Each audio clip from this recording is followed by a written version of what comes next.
Good morning, everyone. In this video, we're gonna create a virtual network. We'll create two different virtual networks, and we'll try to create the VNet peering to be able to talk to so that the two virtual network can talk to each other. Now, if you see, I have already have one resource group, and in this resource group, I have only one virtual network, and all these resources that you have over here, they are using this virtual network, and they're all associated with that. And if you go over here, that's the public IP. It's not giving you the anything else. So you can go back to the VM. The VM should give you the public and the private, both IPs in there. Okay, so what we'll try to do, we'll try to create another say, let's to keep everything separate. Let's go back over here and let's create a new resource group. So let's call it, maybe add a resource group. Let's call it AZ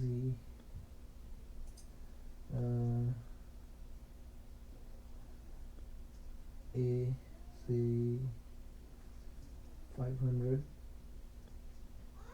RG here. Okay, now region, we had the other one in east. I'm gonna keep it the same region for now, and let's go to tags. I don't need tags, I don't need anything else, so we'll just create this resource group. Okay, then if I can go to the resource group, it's empty, there's nothing going on. So let's add a virtual machine in here, and this time let's add a Ubuntu. We already have a Windows 2016 server in the other one. Let's call it virtual machine name Ubuntu, and I don't need any availability, anything like that. I don't need the spot instance size, the standard B2 $70 a month. You can even go to a lower version if you like. B1 standard, so this is the one that's being selected. So you can go with a very low price, $3.80 standard general purpose if you like, or let's stick with this one. Okay, at least I have one CPU and 1 gigs of RAM, and that should be enough for us for the work that we're gonna do. We are gonna use just the password for now. So let's do Evasu.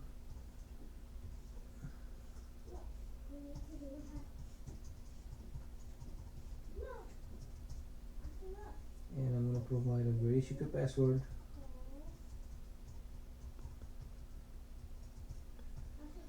And then public inbound ports, I'm only going to allow SSH because we will need to connect to the machine. Disk and everything, premium SSD I don't need. A standard HDD is good. Encryption at rest with platform managed key is fine.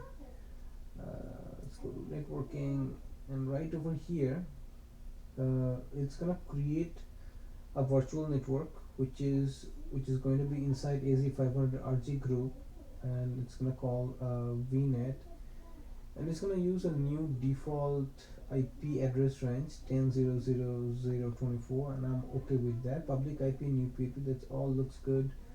NIC, I have a basic network security group which I like. Public inbound ports allowed is 22. I already mentioned that I want that. Accelerated networking, I don't need that.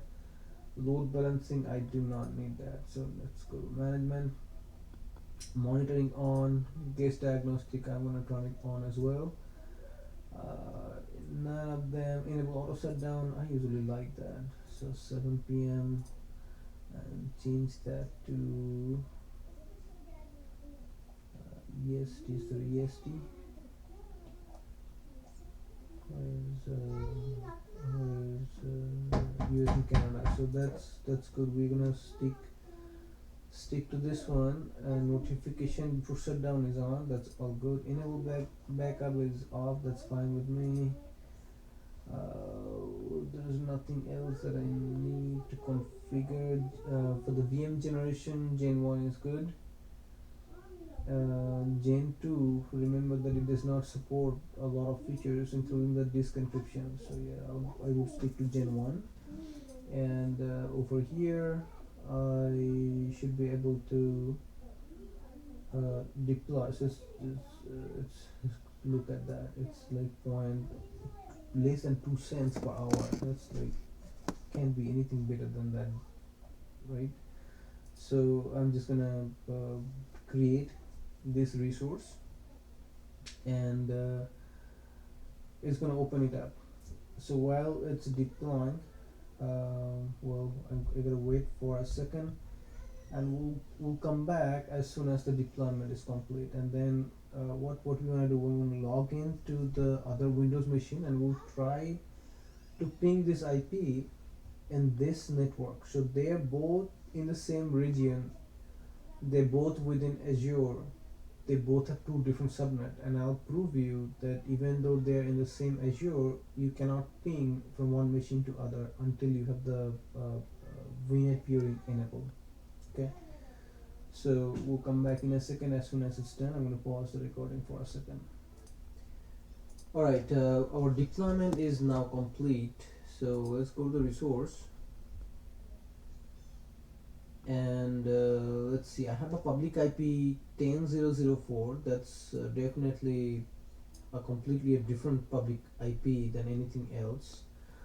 I have the public IP is here, so let's try this copy, and this, since it's the Ubuntu machine, I can use directly SSH.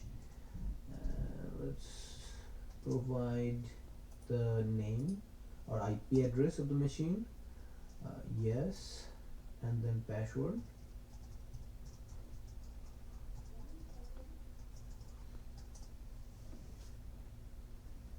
There we go. So I'm in here. I can do ls, I can do ping, say google.com, just to prove that I'm connected to the internet. So I'm there.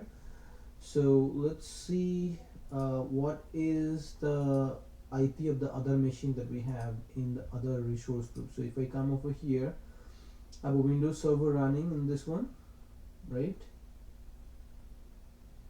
Where am I? Yeah, this is the Windows server.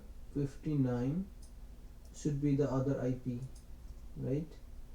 So this one, what we did, we came and we pinged to 16. So that's that IP address of the Linux box. So this is I'm within the Linux box right now. From here I can ping the IP address, right? So it will let me ping the IP address, and it should, well, it will not return anything because the ping is not available to me. So let's try doing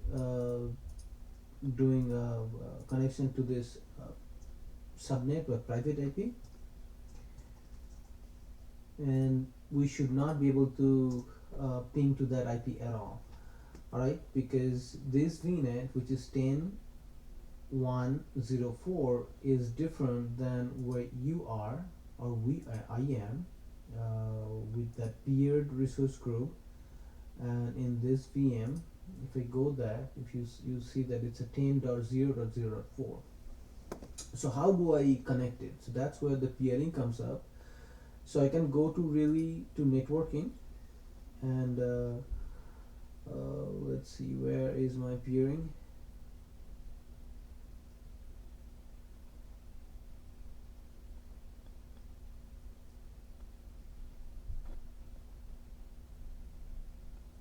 I'll just search peering in here. Let's see if it comes up. It's not here, so I have to go to the virtual network to do the peering. So go back here and go to this one. That's the virtual net, and here I should have the peer. Here's the peering. So if I click on the peering, there's nothing in here because I have not peered it with anything. So you can add a peering rule and name of the peering from AZ. So name of the peering from AZ peer.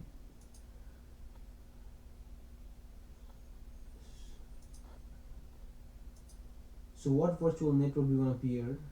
cannot peer with this virtual network, name the peering of the remote virtual network.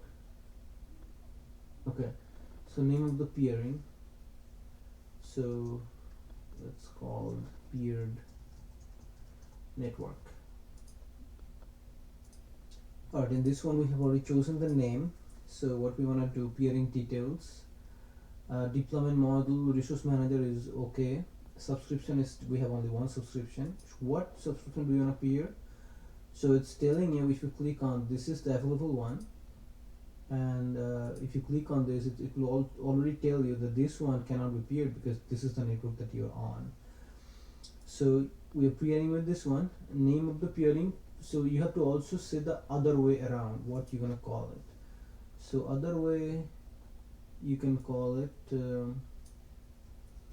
so it's coming from this to this, right, to this RG.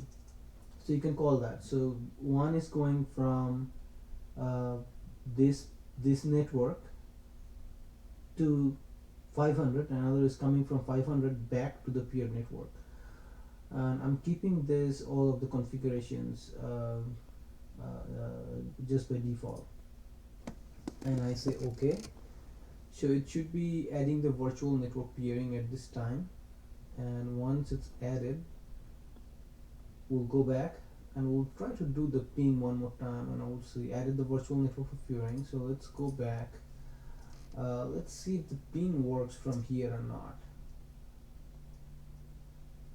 Okay, the ping is still blocked, so the ping is not a good way to test. So the other way we can test is to install IIS server and maybe try to connect that IIS server from one machine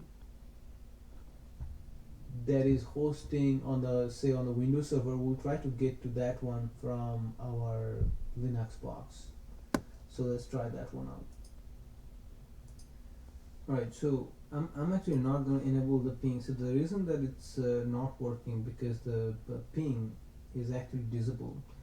So I'll let you guys to go through this document over here, connect a virtual network peering using Azure portal.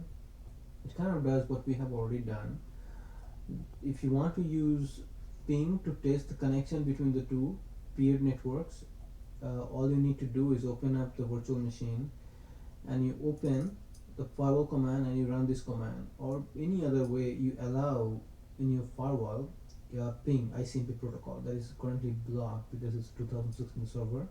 So when we were trying to ping those server from our Ubuntu box, it was not responding to our ping request. And once you do that, then you'll be able to perform and validate that you have a valid connection. Since I don't want to make these videos too long and super long, I want to stop here. And if you have any questions, if you run into any trouble, please feel free to comment, and we'll do this exercise in another video. Thank you.